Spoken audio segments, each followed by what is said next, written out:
Hello everyone and welcome to the PHUSE webinar Wednesday for May. My name is Chris Price. I'm the Working Groups Director for PHUSE. We've got a fairly full agenda today, so I'm going to get moving straight away. So I'll give a brief update from the Board of Directors as to what's coming next for PHUSE. We'll then it gets an introduction to the best practices for quality control and validation, a white paper that's recently been finalised and published from Jane and Maria. Then an update from Arlene and Shannon on the General Data Protection Regulations, or GDPR, and the white paper that's just been published on that topic. Mary will give an update on drug safety assessments for studies and submissions which have been impacted by COVID-19. And lastly, Nate will give an update on the impact of COVID-19 on clinical trials transparency and documents disclosure. So I hope that's an enticing agenda for everybody today. So on to an update from the Board of Directors. First thing I want to say is that the Computational Science Symposium, more often known as CSS, so we moved this to September the 21st to the 23rd. We've now taken the decision that this will now be a virtual event. It will still contain a lot of the standard elements of CSS, including updates from the FDA, panel discussions, and most importantly, dedicated time for the working groups to progress some of the important projects that they're working on at the moment. Registration will open on the 1st of June, as will for the call for posters. Obviously, that would be a virtual poster session, but it's a great opportunity to see some of the activities from the attendees at CSS, still to see what they've been doing over the last year or so. Look out for the monthly mailing next week where there'll be more details there. And of course, more details will be shared through the working groups directly and on the website. So, single day events. So these also have moved virtual at the moment. You can find all the information on phuse.eu/SDE20. So recently we've had events in the USA and India, and coming up we have an event in Bangalore in India on the 30th of May, 2 events in EMEA on the 16th and 23rd of June, and in Chicago on the 25th of June. So a busy month for single day events coming up. So in terms of Go Virtual events, I've just mentioned the Bangalore SDE, but a new event for this year, the Data Transparency Working Group is holding a summer webinar between the 3rd and 5th of June. I'll talk a little bit more about that in a moment. The EMA sessions on the 16th and 23rd will both be sort of bite-sized webinars and free to attend, and also the Chicago SDE on the 25th of June. The next webinar Wednesday is going to be presented by the chair of the board, Stephen Bamford, where he's going to share the PHUSE State of the Union. So really sort of a deep dive on what PHUSE is doing and what we plan to do next as an organisation to help all of you, our members, drive forward the industry in which we work. So in terms of what's happening in the working groups at the moment, I've mentioned a couple of projects that are going to be presenting later, but we've also got some projects out for public review. We really appreciate your input into finalising these deliverables so we can share all of these different bits of information with the PHUSE membership and the wider community. So at the moment, you can add comments on deliverables looking at integration strategies to support ISS and ISE submissions, real-world data, real-world evidence, and also data de-identification standards. These can all be found on the website under working groups if you look for those there. So I mentioned this earlier. This is the Data Transparency Summer Meeting, and PHUSE are delighted that we're going to be hosting this new summer meeting, and it's going to take place over 3 days from the 1st to the 5th of June. It's going to be free to attend, and you can register now via the PHUSE website, via the phuse.eu/data transparency summer meeting. The content is really designed to suit those at an intermediate or advanced level regarding data transparency. And it's going to be held on our new industry-leading award-winning engagement hub platform. So we're really looking forward to introducing that to you at that event. So I would encourage you to register for that as soon as possible for that event next week. Lastly, we've actually launched a new project coming from relating to COVID-19. Obviously, there's lots of different task forces that have been going on regarding COVID-19. Most recently, our friends at CDISC launched their project and released their TA user guide for data standards around COVID-19.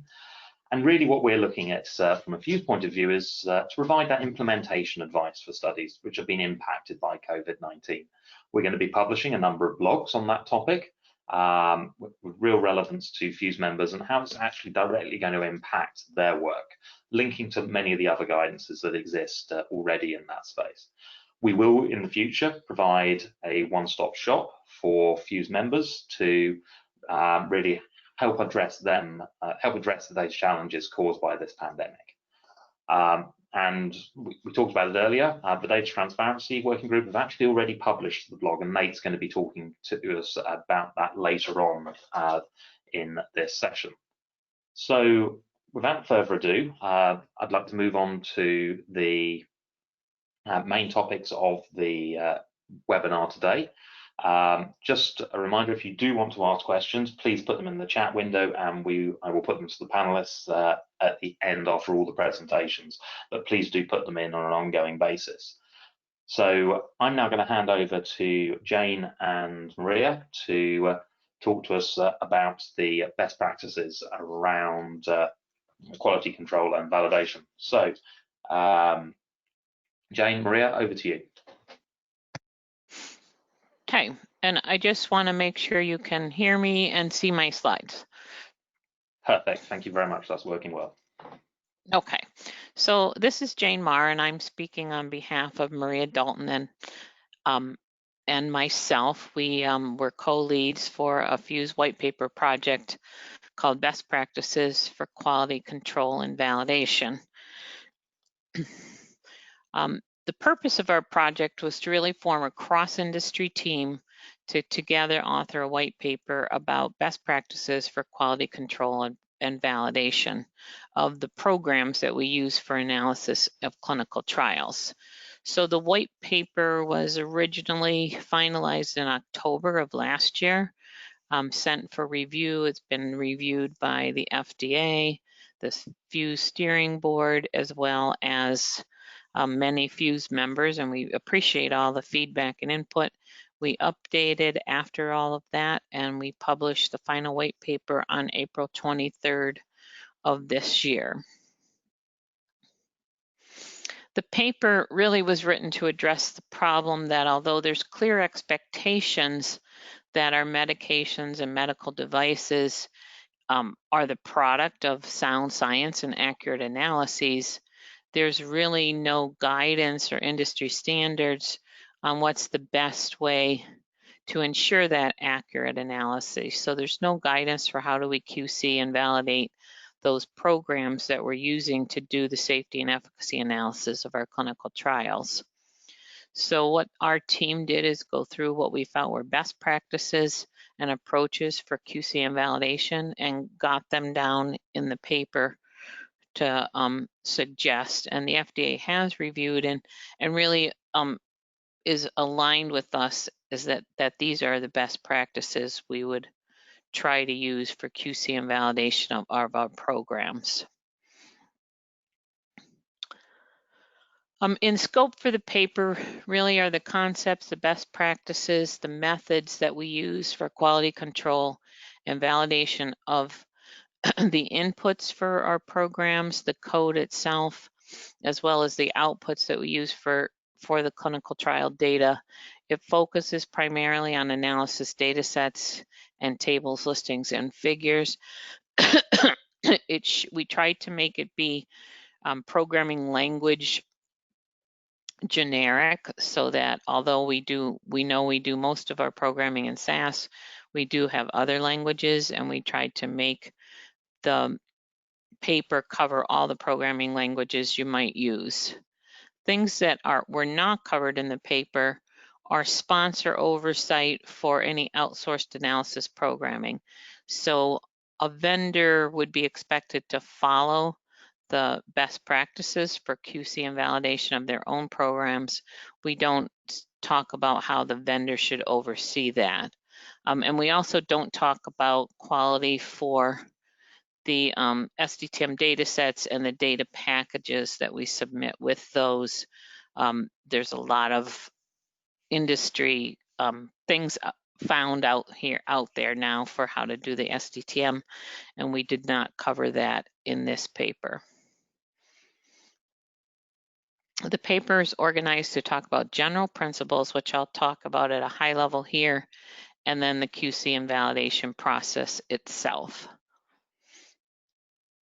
So the general principles that we talk about is the importance of using good programming practices, for that when we write our code, and using those GPP guidances that we find on the PHUSE website. We talk about what do we mean by quality. We discuss the importance of having a good quality culture in our organizations and in our industry. We present some general principles for quality of programming and some general considerations for the process that you should follow.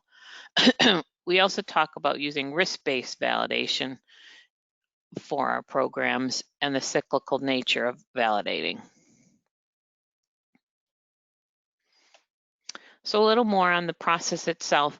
The process begins before we program, where we review our inputs. So that's reviewing things like the specifications, the mock-up tables, the statistical analysis plans, the data itself, the study timelines, the protocol. All those things need to be reviewed before you begin programming. Then obviously the process includes QC and validation of the outputs. Some of the things that we check are those electronic checks of log files. We have a section, sorry, about that. We also talk about the importance of monitoring your progress as you do your work and validating that you're following the process for your quality control. So we want to monitor that people are aligned with their SOPs and doing the process correctly.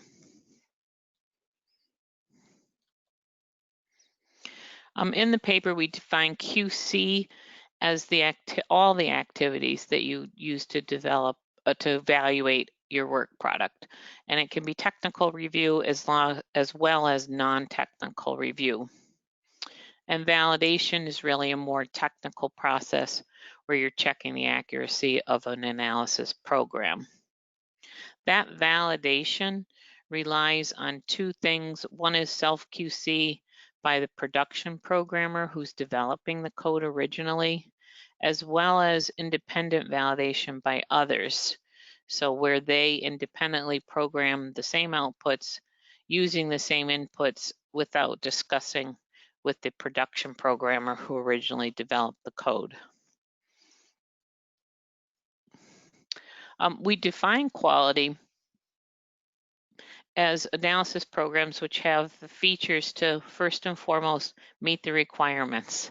So you want to make sure that you're aligned with your plan, your data set specifications, your mock-up tables, etc. The other thing is that your results should be clear and accurate and understood, and they always should be based on the input data, so they need to reflect what your input data is. And lastly, high quality programs should adhere to good programming practices. It's really important to have a culture of quality throughout our industry. We do have regulatory support for quality in our analysis programs. There's some examples here, such as ICH and FDA guidelines for validation. Additionally, it's really important that our staff have the knowledge and the skills to do quality programming and to understand how to do validation. And most critical is that our timelines allow our staff the time to check their quality and make sure that they're producing quality programs. And in order to allow our staff to have that, it's critical that all the levels of our organization support this culture of quality. So management needs to support the quality and allow the staff to do that work. Another cultural thing is ensuring that the validator is empowered and they can conduct skeptical review, and feel free to question the production team who developed the programs, regardless of who's in what role or whose position. The validator should always be empowered to question.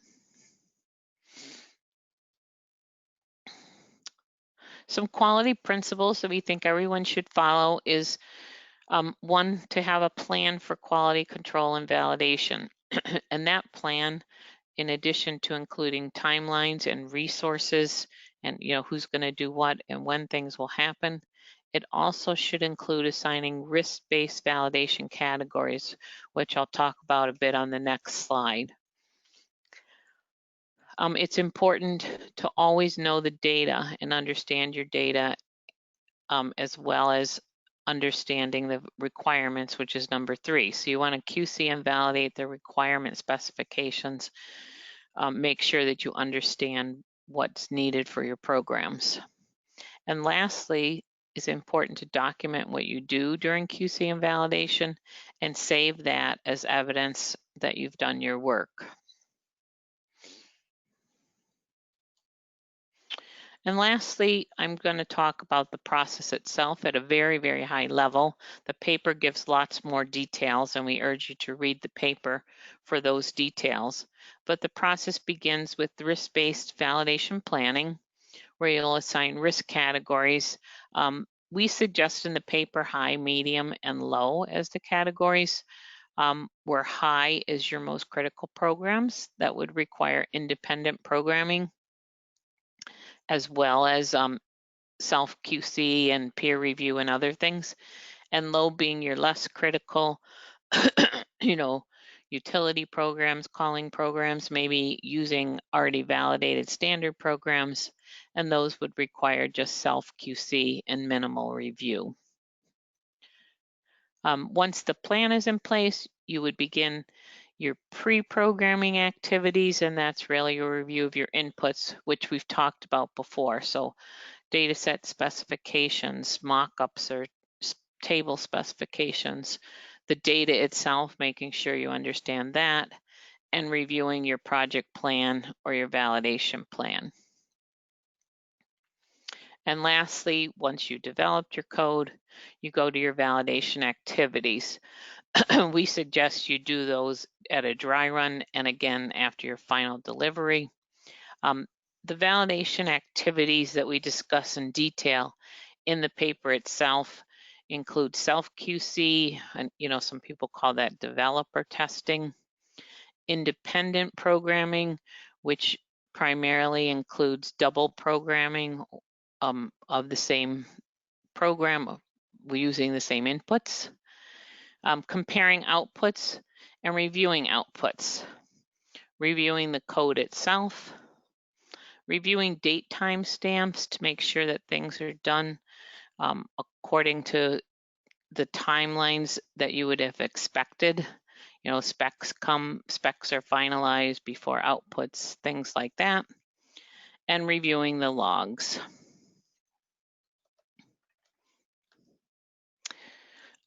So this is our last slide where we show the cross-industry authors who helped to write this paper. We can't thank them enough for their support, and hopefully some of them are on the call today and can participate with us in the call. And we have, I don't know, I wasn't watching the clock, but maybe we have a couple minutes for questions. So thank you. So thanks, Jane. So yes, if you do have any questions, please do put them in the chat window as part of GoToMeeting, and we will address all of those at the end of the presentation, at the end of the presentations. So moving on, we'll head over to Arlene and Shannon, who are going to talk about GDPR. Great, thank you.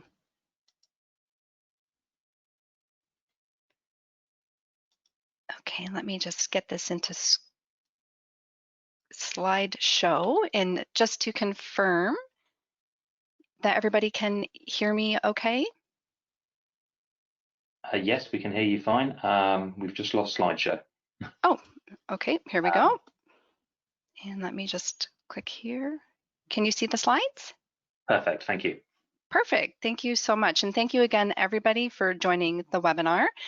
My name is Arlene Coleman, and I'm going to talk today about a white paper that the GDPR Data Transparency Working Group put together.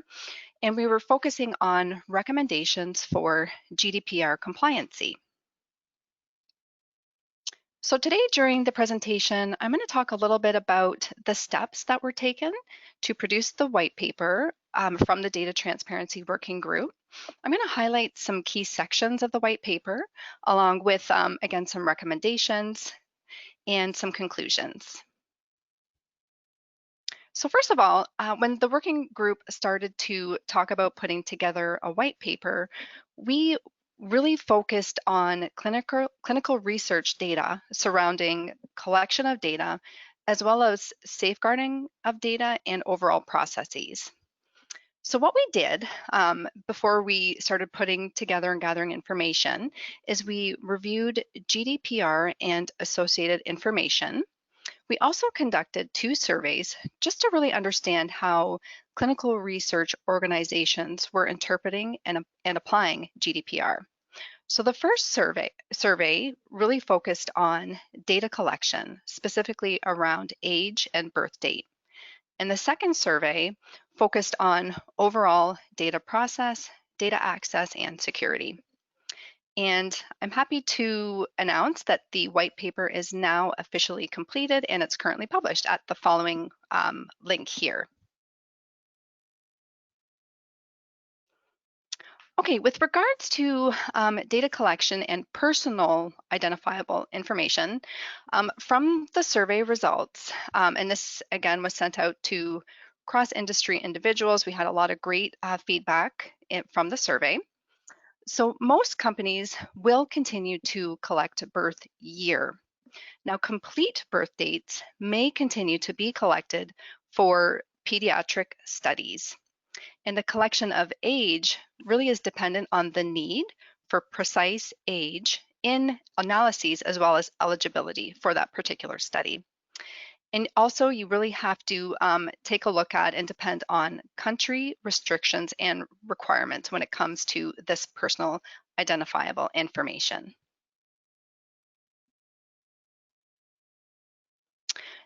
Now, with regards to safeguarding and overall data processes, I've listed out a few points that we've included in the white paper.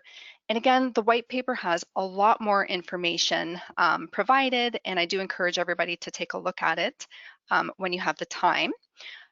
So for the first section here, it's within the survey, many individuals summarized that subject level clinical data should be restricted to clinical study team members only, really to those who really need access to that data. Now, there are exceptions to appropriate approval and providing access for conduct review or analyses for other individuals that might need access to that specific data. Now, the second column, again, depending on the data user's role and what they need to do, it is recommended maybe to only provide access to a subset of required subject level data. And again, that's dependent on that data user's role.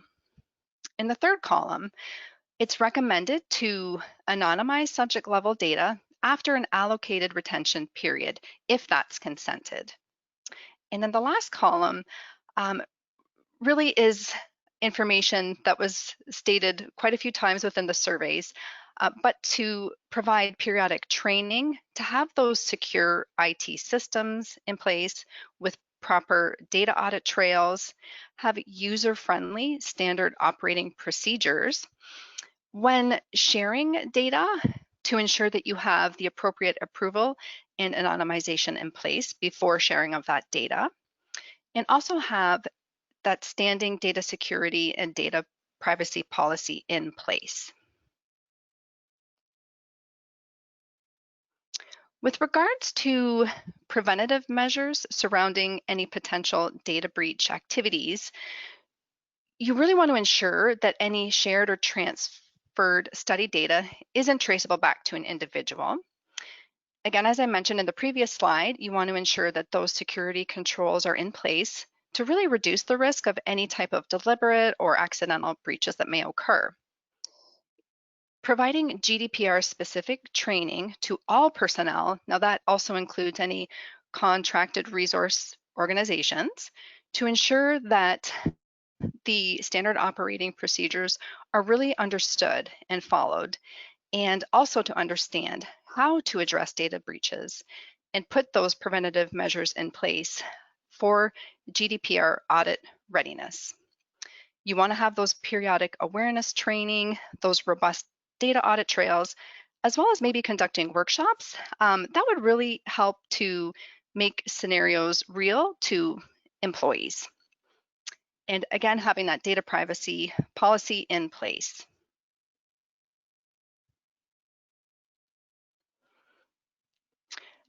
To give a little bit of an idea of some potential data breach scenarios, and again, all your preventative measures will help to cover these type of scenarios.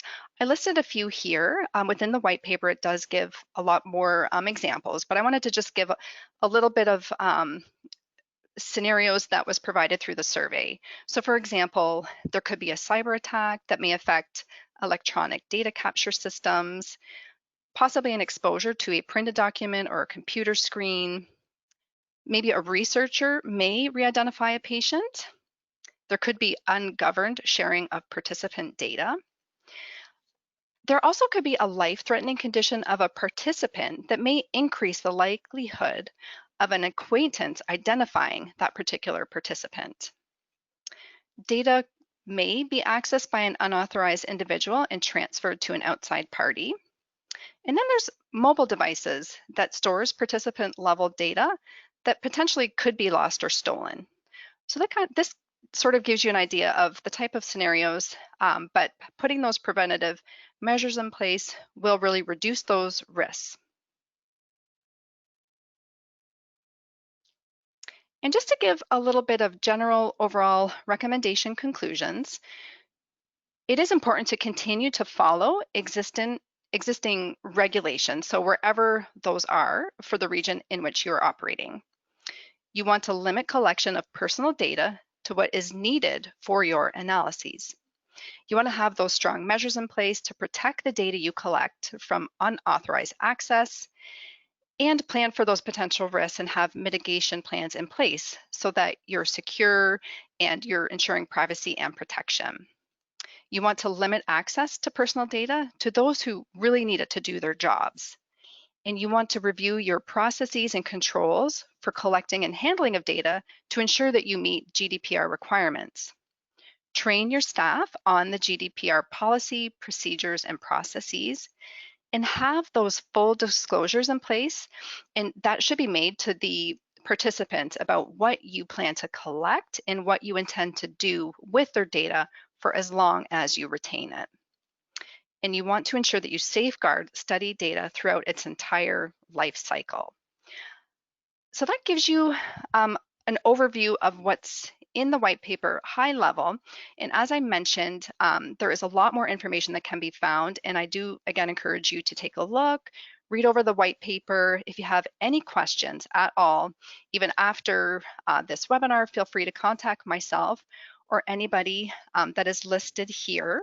And I do want to thank everybody that's listed here, as well as the Data Transparency Working Group, because it really was a wonderful cross-industry collaboration to prepare this white paper based on the survey results. And thank you so much. Thanks, Arlene. Yeah, just a reminder again, if you do have questions, please do put them in the chat window and we will share those with the presenters following the final presentation this afternoon on that side.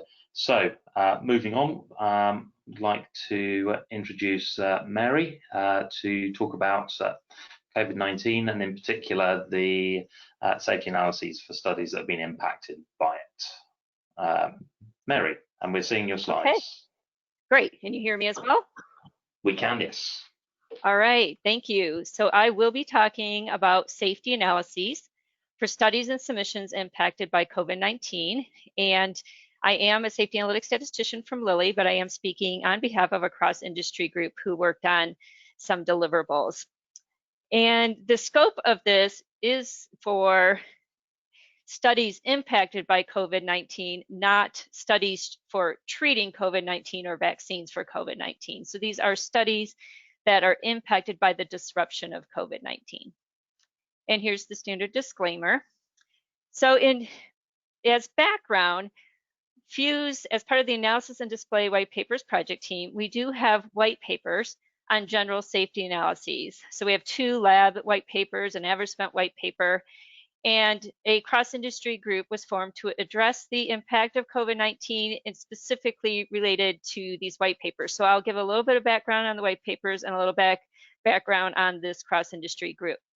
And the goal of this group was to answer the following question, are any changes needed to our general safety analyses for studies impacted by COVID-19?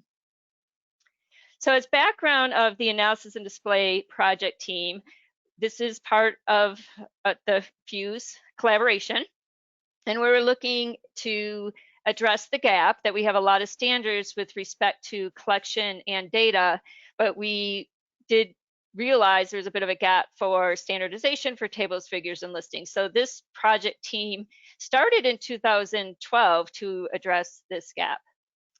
And since 2012, we have several deliverables related to this. And we starting in 2013 and ending in 2019. And 2019 is not a white paper, but a workshop in which we were able to expand on some of the recommendations and give more rationale as to why the recommendations are the way they are. So for this served as our starting point, as we just kind of assume that sponsors are running analyses consistent with these white papers, and if it's not completely consistent with these white papers, it's probably pretty close to what sponsors are doing. So this served as our starting point to say, okay, this is what's normally done. So is there anything that needs to be done differently for studies impacted by COVID-19? So just a quick, if you don't, instruction on how to find these. Most of these deliverables are in the deliverables catalog on the PHUSE website. So if you go to PHUSE EU, click on working groups, click on deliverables, you'll be able to find these. So now as background on the cross-industry group that got together to answer these questions, it started from a group of statistics leaders. So my understanding, these are kind of like the highest level statisticians from various sponsor companies. And these statistical leaders meet on a regular basis, even before COVID. And at one of their meetings, they did decide that maybe the statisticians should get together and form a group specifically to provide analysis guidance for studies impacted by COVID-19. So these statistical leaders did designate, in many cases, people from their company to be part of this group. And then this group is working on or have worked on a manuscript and presentations and tried to get alignment on some basic analytical advice. So this group is on analysis, not so much collection, but certainly there's some overlap. And then when this group started to work, it really seemed like most of the people who were part of the group were very expert in estimates and efficacy type issues. So it was decided that safety related issues should be handled in a subgroup. And so there was a spin-off group from this initiative in which a subgroup was formed to focus on safety. And so that's what we're talking about today. So currently, the 2 manuscripts have been submitted to statistics and biopharmaceutical research. One was mostly efficacy, one was safety. I think the efficacy group already had a DIA webinar. For the safety group, this is our first webinar. I do think the efficacy paper may have already been accepted. I believe the safety paper we don't know yet, but I think we'll hear soon. But so things are moving along pretty fast. I mean, this entire background from starting this group to getting 2 manuscripts submitted all occurred within 1 month. So here's who was part of the safety subgroup. And while this did originate from something other than PHUSE. This is not technically a PHUSE project, but it sure as heck felt like a PHUSE project, right? It's kind of the same people that were part of this group were the same people who were involved for those PHUSE white papers that we've been working on over the years. It's really a small group of statisticians who specialize in safety analytics, so we tend to be, one and the same people. So although it's not technically a PHUSE deliverable, it certainly does address like the PHUSE white papers and a lot of the same people who were involved. So the main message from this particular group is that we really are trying to avoid unnecessary complication. I think it's really easy to want to do a lot of additional analyses. And so our goal was to try to take all these ideas for additional analyses and really determine which of those, if any, need to really be in study reports and submissions, and which of those might be more interesting as side projects. So we try to stay focused on what additional analyses are, and how analyses might need to be different, but stay focused on establishing the benefit risk of the investigational product, right? So that's really the goal of our study reports and submission, and there's a lot of analyses that might be of interest but may not belong in a study report or submission, but they are still worth doing. But we still try, in our group, we try to stay focused on what would be needed for a study report or submission. So we do assume or recommend certainly that studies do provide some data to assess the impact of COVID-19. How much was this particular study impacted? Our group did not get into the details of this because we were well aware there were plenty of other people working on this. And they still are. So there's obviously an evolution of information.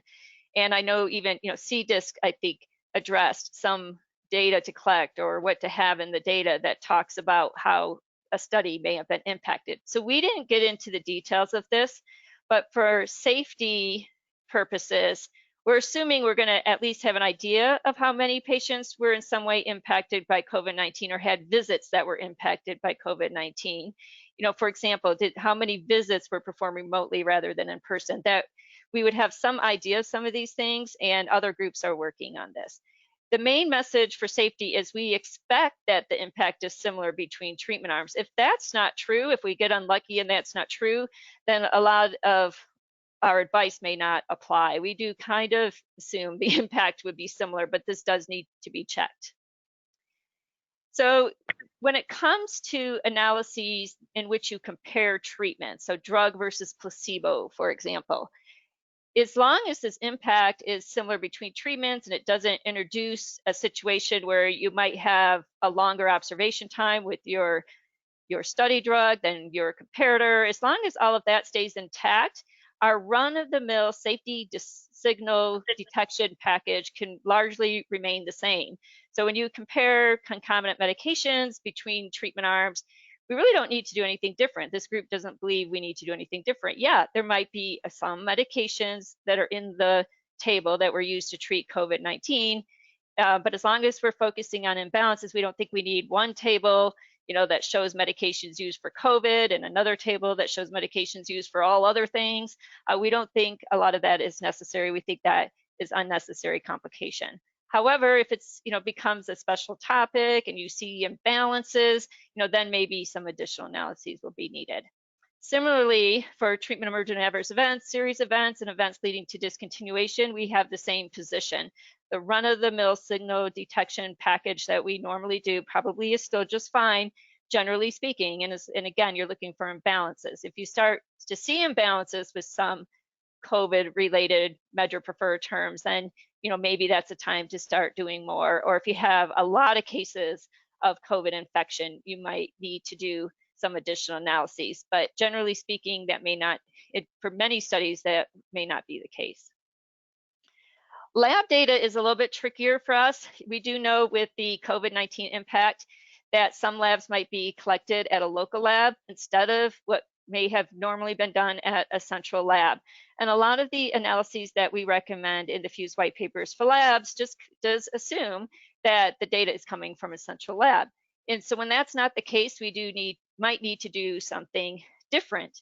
And for some labs, it actually does matter where it was performed. Other labs, not so much. So it probably will take some medical input to decide what labs can be combined or cannot be combined.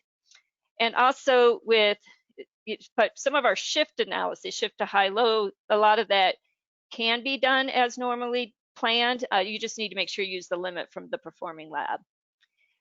Because we might have a lot of missing visits, the other thing that might change with labs is instead of simple means, you might need to go to some mixed modeling based means for those summary tables. And in some cases, you might need to, instead of just looking at mean change over time, you might need to standardize the lab data relative to limit. And there is our 2015 labs white paper actually does make reference to that method if it's needed. So intrinsic factors, this particular group also doesn't think that we need to do a bunch of analyses by COVID-19 subgroups for general TEAEs, like common TEAEs. However, maybe this is warranted for safety topics of interest. But usually for common TEAEs, we don't think a lot of these subgroup analyses will add a lot of value. As I alluded to already, where we think most of the effort needs to occur is for safety topics of interest. There could be some safety topics of interest like infection or depression where additional analyses might be needed than what you otherwise had planned. So we do expect with quarantines and social isolation, maybe depression rates will be higher after the COVID-19 began. And so it might make sense to look at data up to COVID-19 impact when it started, say, December 2019. So some of these additional analyses might very well be warranted for safety topics of interest. And for labeling as well, if there could be some, while your safety signal detection packages relies on treatment comparisons, your label relies on giving a good estimate. And even though it's not ideal to be comparing one estimate from one label to another. In fact, there's usually cautionary language in a label to not do that. But that cautionary language might need to be expanded upon to say that these studies were impacted by COVID-19, so it makes it even more questionable to be able to compare between labels. So I think that's all I have, and certainly feel free to ask any questions after the webinar if there isn't time. Thank you very much, Mary. So yeah, just another reminder, if you do have any questions for any of our presenters today, please do put them in the chat window and we will address them at the end of the call. So I'm going to hand straight over to Nate. Thanks, Chris. Just making sure you're able to see my slides. Yep, perfect. Thank you very much. Great. So thank you, everybody. And I know we're running out of time here, so I'll try to make this a little quick here.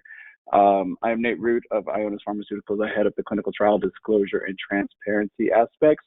And when COVID-19 started, I was managing all the global regulatory reporting requirements for COVID-19, and I saw a great opportunity here to present some hopeful guidance on the impacts of clinical trial transparency due to COVID-19.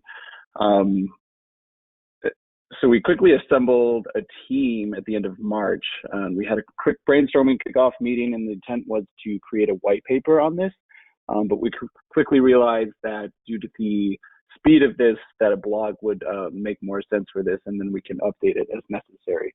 And the intent was to provide the community, the clinical trial transparency community, with some insight and impacts of COVID-19 on our clinical trial transparency activities. We quickly developed a draft just 2 weeks after that initial meeting, and we had finalized that by the end of April. We had very quick reviews and very quick editing by the team, and we were able to get that finalized pretty quickly by the end of April. The contributors provided very thorough content. We're looking to continue this as the guidance evolves. There were several guidance documents released by the FDA, the EMA, and then members of the EU states as well on the aspects of COVID-19 and regulatory reporting requirements. But there wasn't a whole lot of guidance around clinical trial transparency, disclosure, etc. So we do have the blog live now as of May 6, 2020. We've received a really great feedback on that. So it was really proud of the team for being able to get this up so quickly and getting such good feedback on this. So the scope of this blog is we kind of wanted to look at the immediate impacts of what it would be on clinical trial transparency, kind of focusing on the disclosure and results reporting impacts, but we looked at a few other aspects as well. And then we took a look at what the future implications might be in terms of clinical trial transparency. With the regulatory reporting requirements, we know that there's a lot of protocol amendments that are happening right now, and teams are trying to decide what's the appropriate pathway for that. And that, of course, leads back to public registrations and how we are updating those in terms of if there is an amendment, do we update the registry?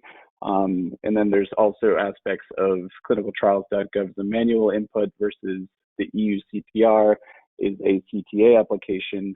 As we know, there may be clinical trial amendments to those CTAs, or we may be dealing with the manual input and aspects like that. So we went through and kind of gave some guidance on what we know in terms of updating the registries, and it's kind of an organizational case-by-case basis that we took a look at that.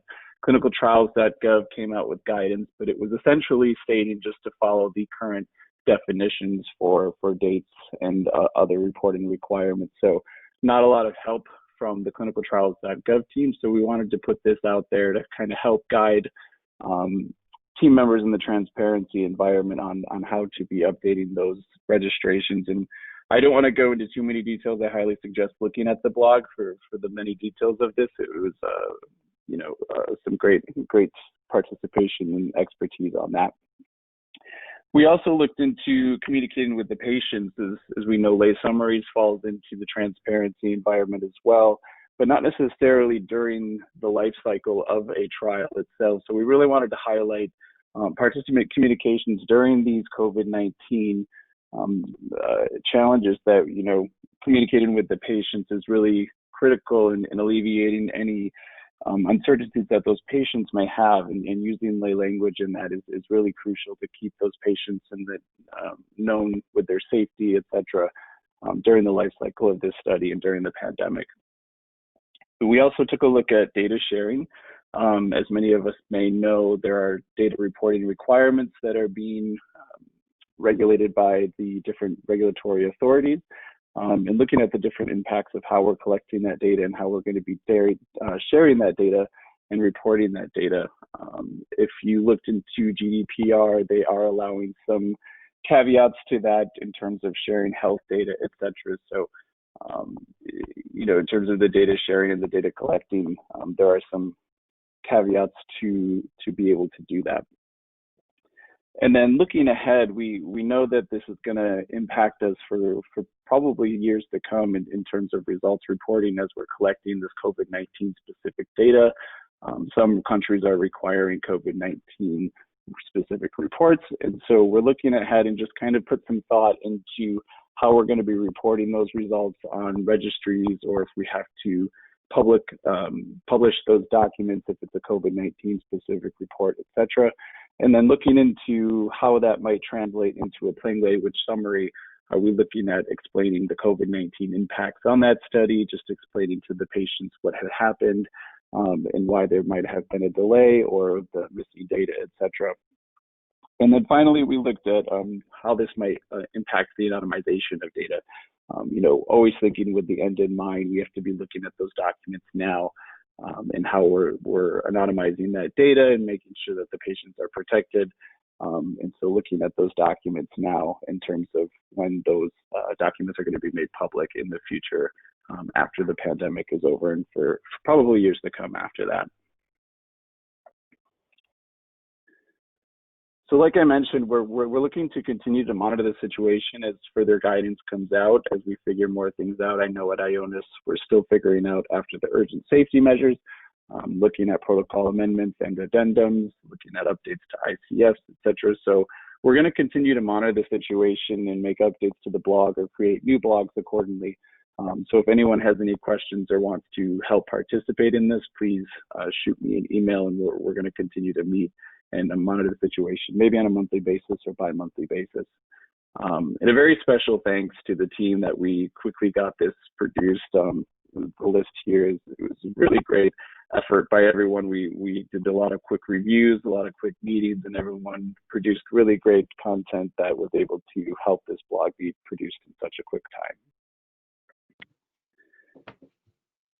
So thank you. That was very quick. I know we're running out of time, so I wanted to try to save some room for questions there. Great, thank you very much, Nate. So again, if there are any questions for Nate or any of the other presentations, please put them into the chat window, and I'll ask them now. So I do have one question already in there. So this is for Jane and Maria on the best practices for quality control and validation. How will you decide on criticality of TFL output? From your experience, some insight, can you give some insight into how to categorize those? Sure, and we do spell that out a bit in the paper itself. So these slides with 10 minutes we didn't go into, but we do in the paper, which I don't have my fingertips on, describe that more fully in the paper. So I encourage you to read the paper, but generally your primary efficacy programs would be high. If you're developing standard programs that you're going to reuse throughout your organization, those would be high and require your most, would require your most rigorous validation. Things like utility programs, calling programs, using your standards that are already validated, those would be the low kind of things. Ad hoc requests that aren't being submitted, things like that would be your lower. Yeah. And there's a lot more details in the paper, if that makes sense. Right. This is Maria. Yeah, just adding to Jane's answer, it is a judgment call, and the people who will do it will be the ones who know the study. So one thing could also be the complexity of the algorithms, for example, because that could be more prone to mistakes while programming. But as Jane said, there's kind of suggestions for criteria in the paper. Okay, no, thanks, Jane. Thanks, Maria. So I'm not seeing any other questions yet in the chat window on my side. So I'll give people another minute or so just to finish typing those in, hopefully. But while you're doing that, I'd like to say a big thank you to all of the presenters today, and also a big thank you to all of those who contributed to these white papers and guidances and blogs that have been developed. All our presenters there have talked about the cross-functional teams that have been involved in these to create these efforts. So a big thank you to those, and for those who presented here today. So I'm seeing no further questions. So in that case, I will give everybody 5 minutes back of their day, and say thank you very much for joining, and I look forward to seeing you at the next webinar, which, just a reminder, is going to be on the 24th of June and will be presented by the PHUSE founder and chair of the board, Stephen Bamford. So look forward to seeing you then. Thank you very much for joining today. Thanks, Chris.